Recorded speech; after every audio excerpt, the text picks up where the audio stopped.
Hi, everybody. It's Jim Ostrowski. This is part 3 of the Liberty Moving podcast.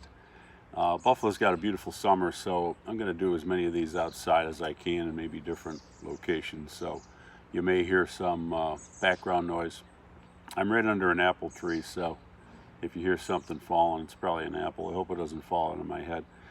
So in part 2, I did what was supposed to be part 1 of a 2-part series, which was a speech I did during the summertime called How to Revive the Liberty Movement and Defeat the Progressive State of America, which actually is a book published on Amazon Kindle, and it's also a video which you can get online.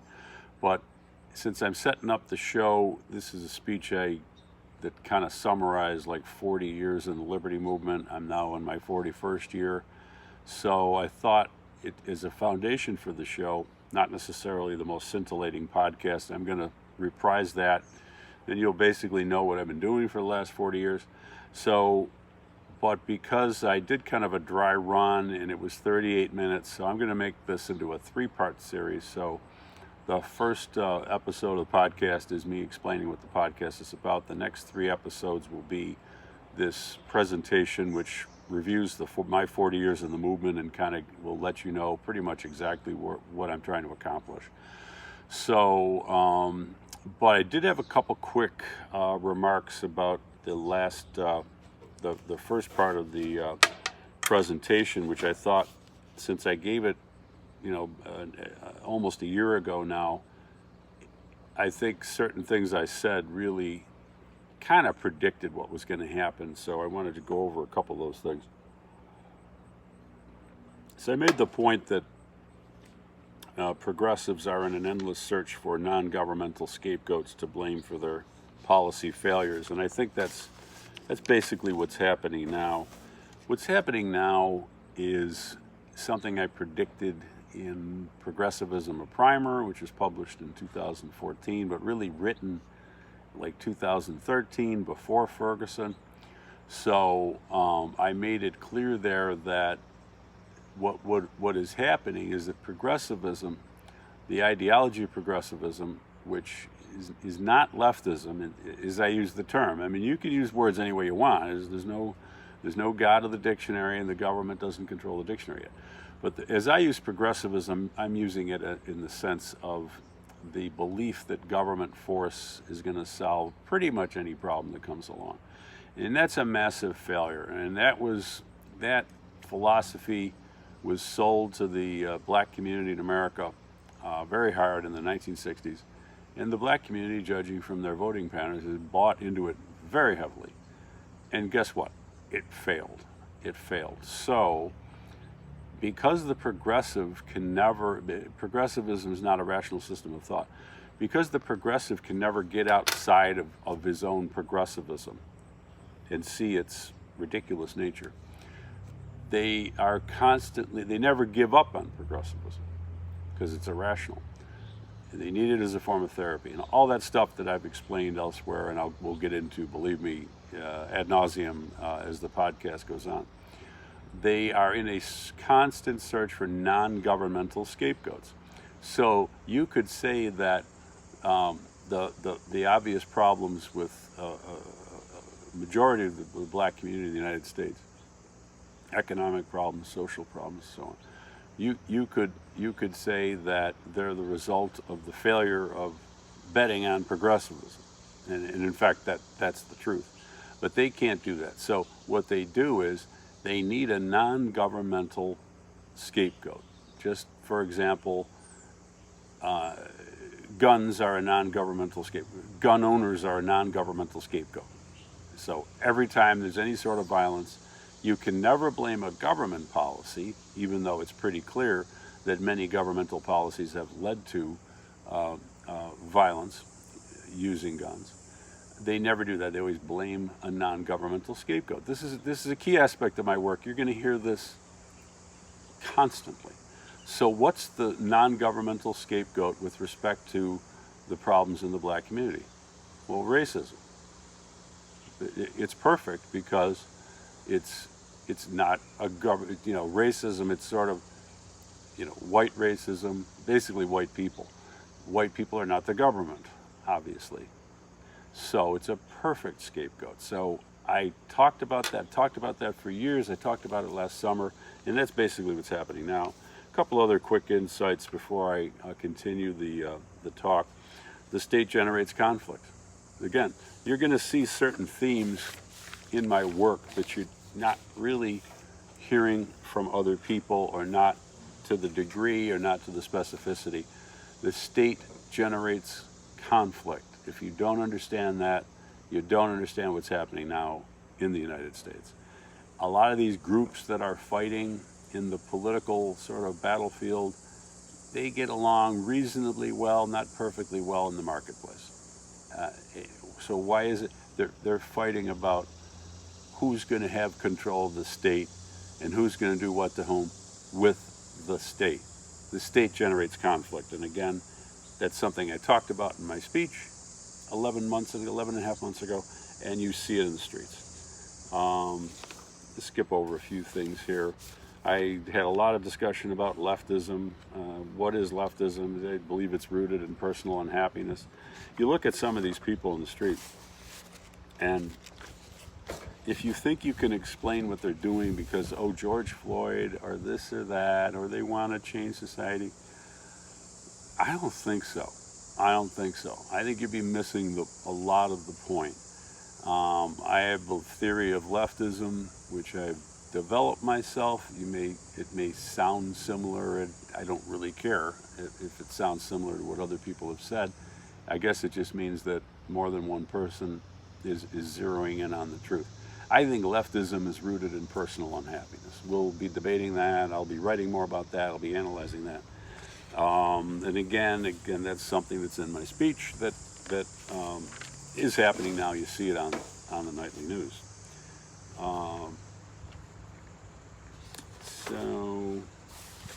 So where I kind of left off was I was just talking about International Easy Pass.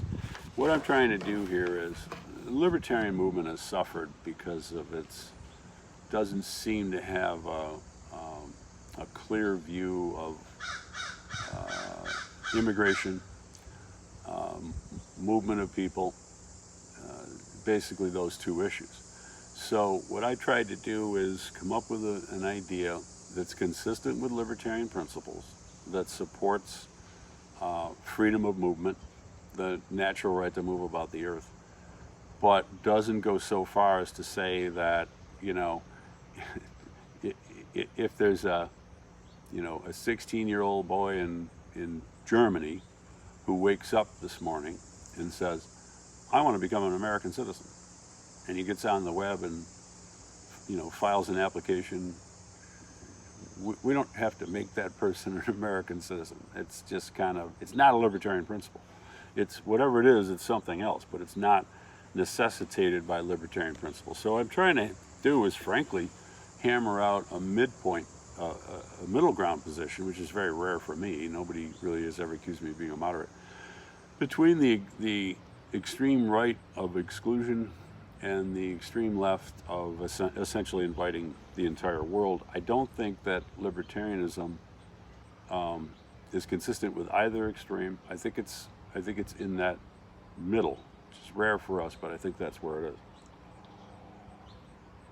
So just to continue on, International Easy Pass is what I call my system, is, I think, a plausible libertarian view of immigration. In this system, all those who now claim they care about the welfare of refugees, asylum seekers, and migrants, without paying any price for that claim, could prove how virtuous they really are by paying for their food, clothing, and shelter when they come here.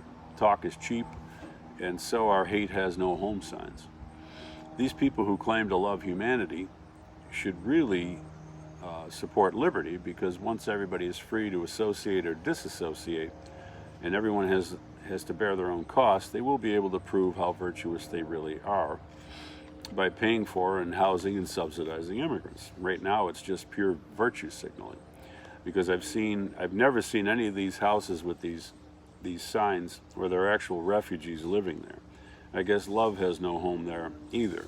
So under a system of liberty, the people who love humanity and love everybody equally and don't discriminate would be able to show us how great and charitable they really are. So not only is this plan consistent with libertarian principles and even Christian principles, but it is in the interest of helping genuine refugees from tyranny by encouraging countries to allow them to enter, and it is thereby in the interest of we Americans for the very same reason. In the near future, if the liberty movement fails, we may be the refugees from tyranny looking for refuge in foreign lands.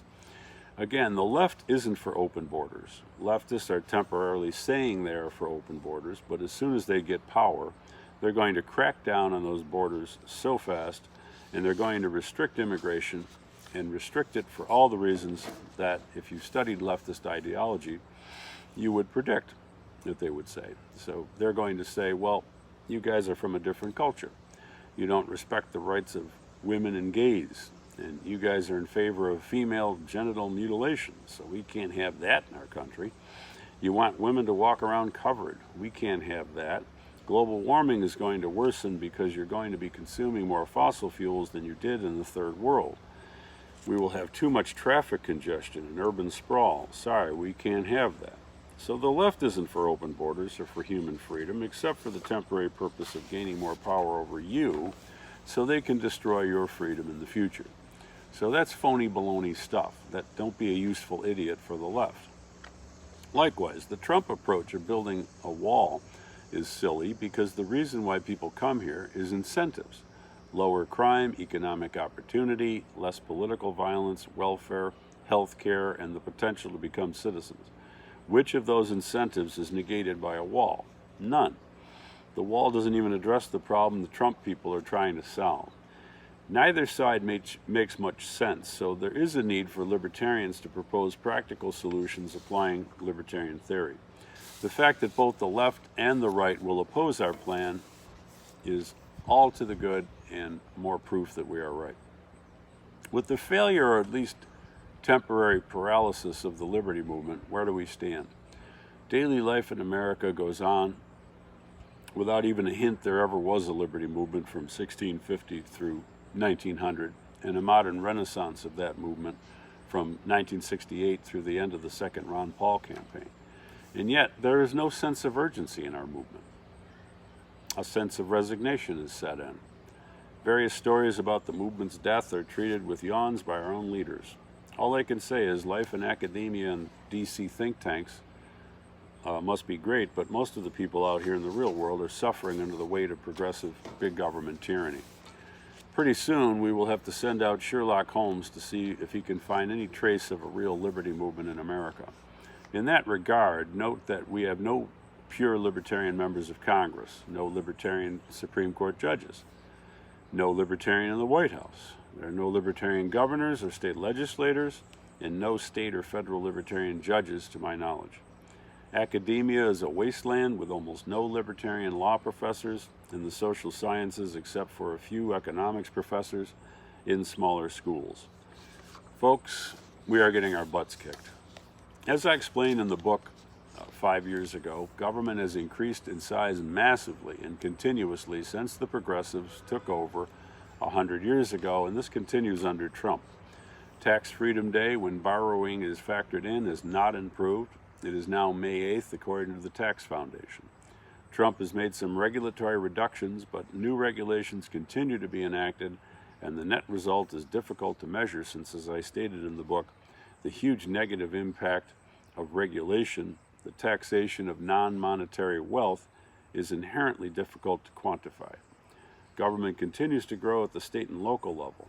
Trump also recently signed a classic progressive budget that dangerously increases the annual and total debt.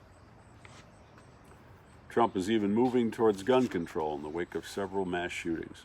Making government bigger and more powerful to solve problems is the classic mark of a progressive. Politically, the liberty movement is completely irrelevant. Politics today is a battle between an increasingly left-wing and 100% progressive Democratic Party and a Republican Party that has thoroughly accepted progressive big government and is increasingly protectionist and continues to embrace foreign military intervention. Protectionism is a progressive policy based on the use of government force to plan the economy. Tariffs are taxes, after all. Worse yet, what protectionism protects is progressivism. By shielding American goods whose prices are inflated by progressive policies from competition from somewhat less progressive countries.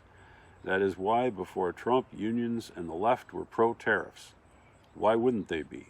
Hamilton is the great uncle of today's progressives, whether they know it or not, and judging from the Broadway play, they do know it. In my view, libertarianism is neither left nor right. The left and right endlessly battle over control of the state. Will the state pursue national socialism or just plain socialism? Whom will the state exploit, enslave, and kill for whose benefit? This battle was played out in typical fashion in Charlottesville, where right-wing clowns battled left-wing clowns in the streets. They had previously battled in the streets of Germany in 1932. Trump said there were good people on both sides. Granted, his quote was twisted by the mainstream media, but the better description is that there were fanatics on both sides. The far left and far right can never imagine a society without what Nietzsche called with phenomenal insight that cold, cold monster, the state. Both extremes hate libertarians precisely because we want to do away with that cold, cold monster that both the left and the right need to bash your brains in if you don't comply with the dystopian fantasies they dreamed up in mom's basement. Right now, the extreme left is ascendant and the extreme right is in decline. That is typical of the historical trend. The right is always reacting to the left and is therefore weaker and usually on the defensive. The left is built on a powerful, compelling, and coherent idea, equality, whereas the right has no equivalent, powerful, and coherent central idea. Thus, the left is the stronger and more dangerous enemy of liberty in America today. That is why it bothers me to no end when libertarians, of all people, try to sound leftist or try to appease the left. Forget the left. They are not our friends and never have been. Murray Rothbard and many other libertarians, including yours truly, have tried to work with the left, and all those efforts have failed. This makes complete sense. Unlike the right, the liberty movement is not a reaction to the left. On the contrary, as I explain in my book, progressivism is a reaction to libertarianism, and leftism, which is an evil and stupid idea and grafted on top of the equally evil and stupid concept of progressivism, is also a reaction to libertarianism. Marx was reacting to the libertarian industrial revolution. As I explain in my review of the Black Book of Communism, as zebras are fascinated by lions, libertarians are fascinated by communists. They're polar opposites and sworn enemies for the last 150 years. If one believes that society should function with an absolute minimum of governmental coercion, one is curious to know the results of a philosophy which places its faith in the maximum possible use of government coercion, force, and violence to achieve its goals. If communism worked, we libertarians would be forced to check our premises and watch our backs.